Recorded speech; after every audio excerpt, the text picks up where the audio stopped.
Guys, now I am giving a scenario where a vehicle, don't worry about the vehicle is going at some speed here. So the vehicle is going at some speed here. It has got, it's going here like this. And here it sees a truck, standing,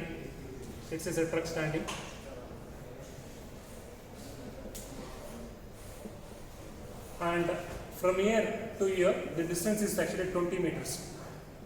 From here to here the distance is actually 20 meters, and your speed at the point of contact, okay, the speed and your speed at this point of is 108 km per hour.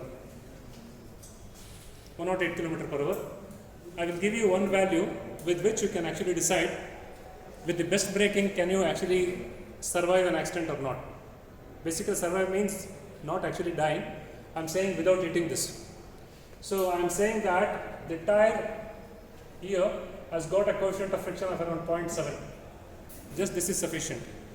Okay, now for actually trying to see whether this vehicle will stop within 20 meters or not, you can actually find out first the kinetic energy. The kinetic energy is equal to half into m into v square. So v square, so 108 km per hour is actually equal to 30 meters per second. So 30 meters per second. So this is the kinetic energy. Okay, this is the kinetic energy. I just said that for actually knowing the brake distance. So kinetic energy has to be equated to braking force Fb into braking distance. Braking distance. But we know that maximum braking force Fb, so maximum braking force Fmax. Suppose if you want the Fmax is nothing but the normal force acting on the vehicle, coefficient of friction between the tire and the road multiplied by the normal friction acting. So let us say that all the wheels are all the wheels have equal force and they have equal coefficient of friction mu here. So with that we can actually calculate this. So the mu coefficient of friction is 0.7. The normal force on the vehicle, that is mass multiplied by g. So that's because if I say only mass, then it only gives the mass but not the force on the wheel. So I am actually multiplying it by g. So 0.7 into the normal force, which is m into g, because the weight acting on each wheel is mass of the vehicle multiplied by g. So to convert this into newtons, that so that you get this converted into newtons. Okay, so now here you can see that this equation, you can call this equation as 2, you can call this equation as 1. So both has to be equated here. So kinetic energy, here not equated, here this has to be substituted, this equation, here what you have got has to be substituted here.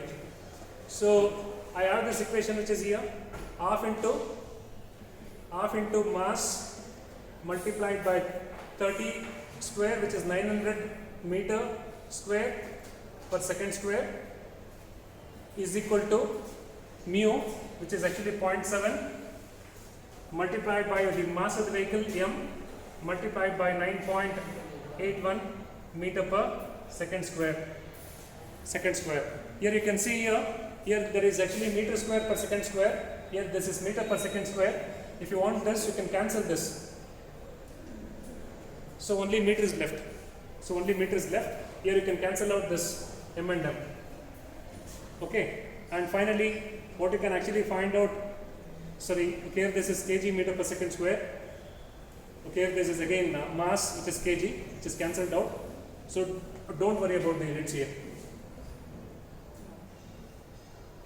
So can you tell me whether this, actually I left something. So this on the right hand side, what I have left is actually the distance, braking distance, Fb, braking distance. So I think this braking distance is going out of the scene. So here it has to be multiplied by braking distance here. So braking distance here can be calculated. So it has to be. So can you calculate the braking distance, guys? So half into 900 divided by 0.7 divided by 9.81. Here you can see that everything is getting cancelled out, but what is left is meters here. So braking distance will be in meters.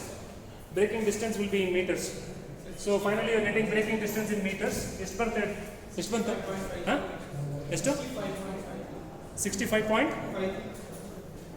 65.53 meters. Guys, so the distance between the vehicle, your vehicle and the truck is around 20 meters. You are going at 108 km per hour, and therefore you cannot actually reduce the vehicle speed from 108 to 0 within this. The vehicle will continue to go. Suppose even if this truck was not there, it would have gone 65 meters before it stops. It would have gone to 65 meters. So you understand, when you're going at 108 km per hour, you do like this and you try to overtake. Suppose if some vehicle is stopping, actually at some distance from you, then you need so much of distance, so it is not possible. So you can definitely say that knowing the coefficient of friction at 108 km per hour, you need at least 65.53, almost you can say the distance is from this point to the end of the parking lot.